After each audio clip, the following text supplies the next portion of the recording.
Welcome back to my channel Vivek 75। तो आज है 28 अक्टूबर और आज के जितने भी मोस्ट इम्पोर्टेंट क्वेश्चन होने वाले हैं करंट अफेयर्स के, वो आज हम इस वीडियो में कवर करेंगे। मैं आपसे एक आगे प्रश्न पूछूंगा जिसका आंसर आपको कमेंट बॉक्स में देना है। तो चलिए वीडियो को स्टार्ट करते हैं बिना टाइम वेस्ट किए। आज का पहला प्रश्न, किस देश ने स्टील्थ जेलीफिश ड्रोन विकसित किया है? तो वो आपके टू चाइना ने किया है। इसका राइट आंसर होगा चीनी शोधकर्ताओं ने गुप्त पानी के नीचे निगरानी के लिए डिजाइन किया गया एक पूरी तरह से पारदर्शी जेलीफिश आकार का रोबोटिक ड्रोन विकसित किया है। दुनिया में स्टील का सबसे उत्पादक बड़ा देश चाइना है। विश्व तंबाकू निषेध दिवस 31 मई को मनाया जाता है। चाइना की कैपिटल है बीजिंग और करेंसी है रेमबी और प्रेसिडेंट है सी जिनपिंग। भारत ने चीन से पटाखों की गैरकानूनी तस्करी रोकने के लिए ऑपरेशन फायर ट्रेल शुरू किया। चीन ने नोबेल पुरस्कार विजेता चैन यिंग यंग को का बीजिंग में 130 वर्ष की आयु में निधन हुआ। बीएलएस इंटरनेशनल चीन में भारतीय वीजा संचालित केंद्र करेगा। चीन ने गोविंदस्तान में दुनिया का सबसे पहला सौर तापीय ऊर्जा संयंत्र शुरू किया। चीन ने तियांगडोंग थ्री रियूजेबल रॉकेट का सफल परीक्षण किया। चीन के अभिनेता गायक और निर्देशक एलन यू मैगलोड का 37 वर्ष की आयु में निधन हुआ। आईएसएसएफ विश्व कप 2025 पदक तालिका में चाइना शीर्ष पर रहा। चेंगडू में संपन्न विश्व खेल 2025 की पदक तालिका में चाइना शीर्ष पर रहा। हाल ही में किस देश ने अनोखी परमाणु ऊर्जा चालित ब्रेवेस्टेनिक क्रूज मिसाइल का सफल परीक्षण की घोषणा की है? वो आपके रूस ने की है। इसका राइट आंसर होगा रूस के राष्ट्रपति पुतिन ने असीमित दूरी तक मार करने वाली एक अनोखी परमाणु ऊर्जा चालित ब्रेवेस्टिनिक क्रूज मिसाइल के सफल परीक्षण की घोषणा की है और सशस्त्र बलों को इसकी तैनाती के लिए बुनियादी ढांचे तैयार करने का आदेश दिया है। 6 जून को रशियन भाषा दिवस मनाया जाता है। 12 जून को रूस दिवस मनाया जाता है और 27 जुलाई को मनाया जाता है आपका रूसी सोनम। और 27 जुलाई को मनाया जाता है आपका रूसी नौसेना दिवस। इसकी रूस की कैपिटल है मॉस्को, करेंसी है रूबल और प्रेसिडेंट है व्लादिमीर पुतिन। भारत और रूस के बीच इंदिरा 2025 सैन्य अभ्यास Mahajan field firing range Bikaner Rajasthan में हुआ। रूस ने अमेरिका के साथ प्लूटोनियम समझौते से हटने का कदम उठाया। रूस 2023 तक रूस 2030 तक विश्व की पहली परमाणु ऊर्जा प्रणाली शुरू करेगा जो पुनः चक्रित ईंधन का उपयोग करेगी। भारतीय सशस्त्र बलों का एक दल बहुपक्षीय अभ्यास जयपट के लिए रूस रवाना हुआ। रूस ने आशाजनक परीक्षण परिणामों के बाद कोलन कैंसर का टीका पेश किया। रूस ने भारतीय कामगारों के लिए 10 लाख नौकरियों के अवसर खोले। रूस में 600 साल बाद क्रासेनिनो को ज्वालामुखी फटा और रूस ने अपने बड़े नौसैनिक अभ्यास जुलाई स्टॉर्म का आयोजन किया। हाल ही में एशियाई युवा खेलों में भारतीय भारोत्तोलन प्रतिस्मिता हुई ने कौन सा पदक जीता है? वो आपका स्वर्ण पदक जीता है। ये फोटो में देख सकते हैं आप इनको, प्रतिस्मिता हुई ने। अगला क्वेश्चन, हाल ही में किस राज्य की स्वास्थ्य प्रणाली को मजबूत करने के लिए 2080 मिलियन डॉलर के विश्व बैंक कार्यक्रम को मंजूरी दी गई है? तो वो आपकी केरल वो। इसका राइट आंसर होगा वन्यजीव अधिनियम 1972 में संशोधन करने वाला पहला राज्य केरल बना। विरासत और मसाला आधारित पर्यटन को बढ़ावा देने के लिए केरल राज्य सरकार ने स्पाइस रूट पहल की शुरू की है। केरल के कोल्लम में रामचंद्रन संग्रहालय खुलेगा। केरल पर्यटन को सबसे आकर्षक सोशल मीडिया अभियान के लिए पीएटीए गोल्ड अवार्ड 2025 मिला। केरल भारत का पहला पूर्ण डिजिटल साक्षर राज्य घोषित किया गया। केरल में मीठे पानी की केकड़ा प्रजाति की खोज हुई है। 11वें मालाबार नदी महोत्सव का आयोजन केरल में हुआ है। अगला क्वेश्चन, हाल ही में राष्ट्रपति द्रौपदी मुर्मू ने कहाँ यशोदा मेडिसिटी का उद्घाटन किया है? तो वो आपके गाजियाबाद में किया है, उत्तर प्रदेश के गाजियाबाद में। राष्ट्रपति द्रौपदी मुर्मू ने गाजियाबाद में यशोदा मेडिसिटी का उद्घाटन करते हुए कहा कि निजी क्षेत्र पे अच्छे स्वास्थ्य संस्थान स्वस्थ और विकसित भारत का लक्ष्य प्राप्त करने में अमूल्य योगदान दे सकते हैं। अगला क्वेश्चन, हाल ही में ग्लोबल पीस फेयर फेस्टिवल की मेजबानी करेगा, यानी आपका भूटान करेगा। ग्लोबल पीस फेयर फेस्टिवल की मेजबानी कौन करेगा? भूटान। भूटान की राजधानी थिम्पू में ग्लोबल पीस फेयर फेस्टिवल आयोजित होने वाला है, जिसका लक्ष्य दुनिया भर के बौद्ध नेताओं को एकजुट करना है। 14वीं भूटान सीमा प्रबंधन और सुरक्षा बैठक थिम्पू में आयोजित की गई। भारत और भूटान ने पहली रेल संपर्क परियोजना को मंजूरी दी है। भूटान ने दुनिया की पहली क्रिप्टो पर्यटन मुख्तालिफ प्रणाली शुरू की। भूटान ने भारतीय शिक्षाविद अरुण कपूर को शाही सम्मान प्रदान किया। निवेश आकर्षण और रोजगार रोजगार सृजन के लिए भूटान माइंडफुलनेस सिटी का निर्माण करेगा। भारत और भूटान की सीमा का पर पहला इंटीग्रेटेड चेक पोस्ट शुरू किया। रिलायंस समूह भूटान के दाविकरणीय क्षेत्र के निवेश करेगा। अगला क्वेश्चन, हाल ही में आसियान का 11वां सदस्य कौन सा देश बना है? तो वो आपका तिमोर देश थे। ठीक है, तिमोर लेस्टे इसका राइट आंसर होगा।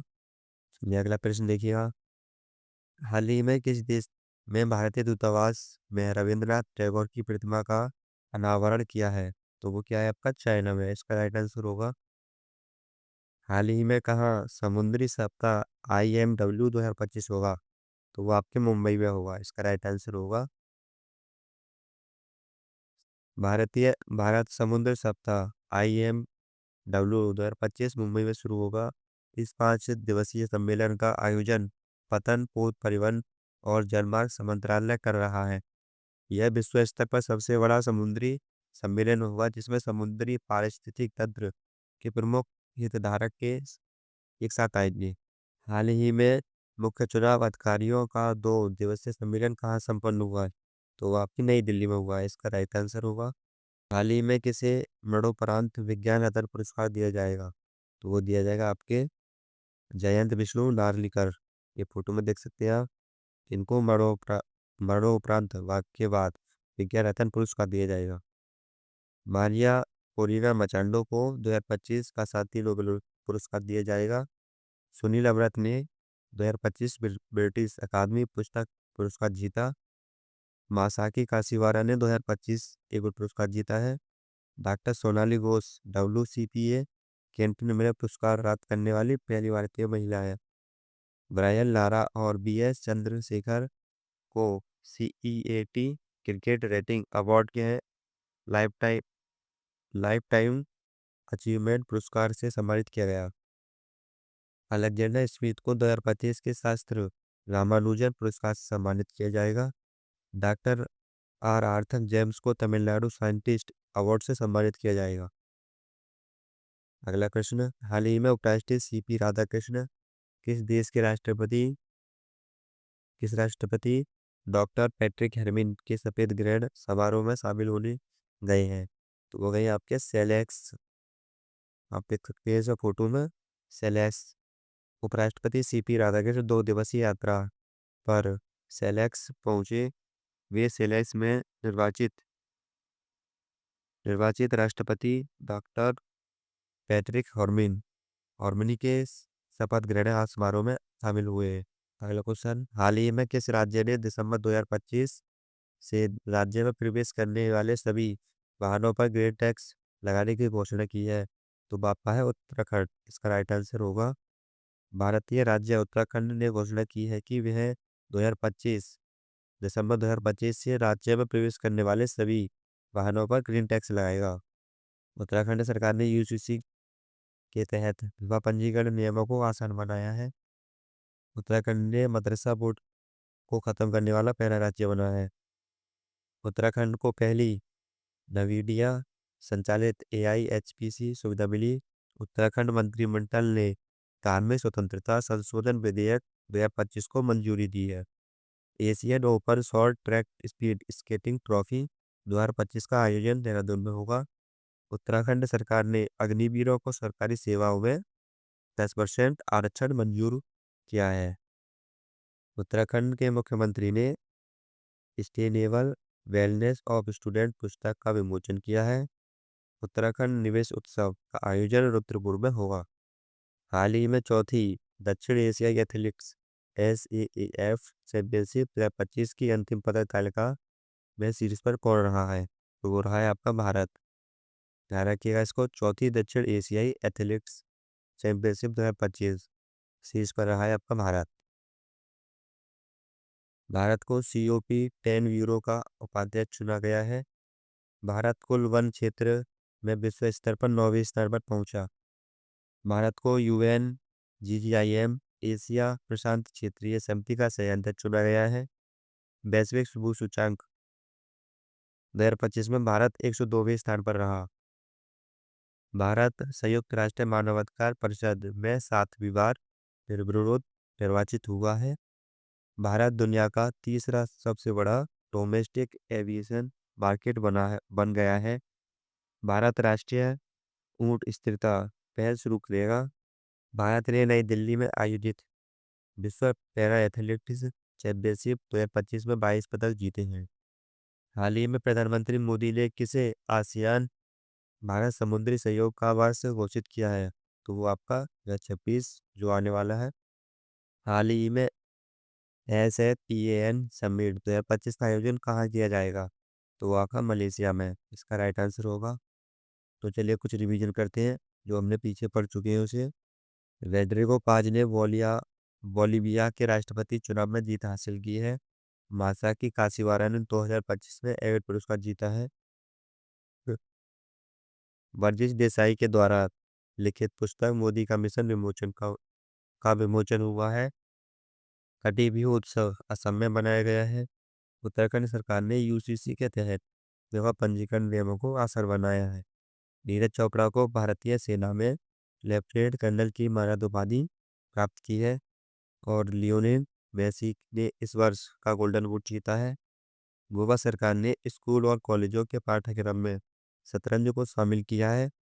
मोरक्को ने अर्जेंटीना को हराकर ऐतिहासिक अंडर-20 फीफा विश्व कप जीता है। असम के बोडो लोगों को आर्थ धर्म का अलग जनगणना कोड मिला है। ग्लोबल फाइनेंस द्वारा SBI को विश्व का सर्वश्रेष्ठ उपभोक्ता बैंक 2025 में नामित किया गया है। तेलंगाना CEIR पोर्टल के माध्यम से मोबाइल रिकवरी करने में शीर्ष पर रहा है। और ओपन AI ने अपना नया ब्राउजर अल्टास लॉन्च किया है। इसके बाद मणिपुर में नि, निगोल चाकू उत्सव मनाया गया है। नेपाल ने 5 दिवसीय तिहाक उत्सव मनाया है। और द ब्रह्मास्त्र अनलिस्टेड नामक पुस्तक D शिवानंद नंदन द्वारा लिखी गई है। मैक्स वर्स्टैपन ने F1 US ग्रेड प्रिक्स जीती है। अक्षय पद्मशाली सर्वोच्च न्यायालय समिति की पहली ट्रांसजेंडर सदस्य बनी है।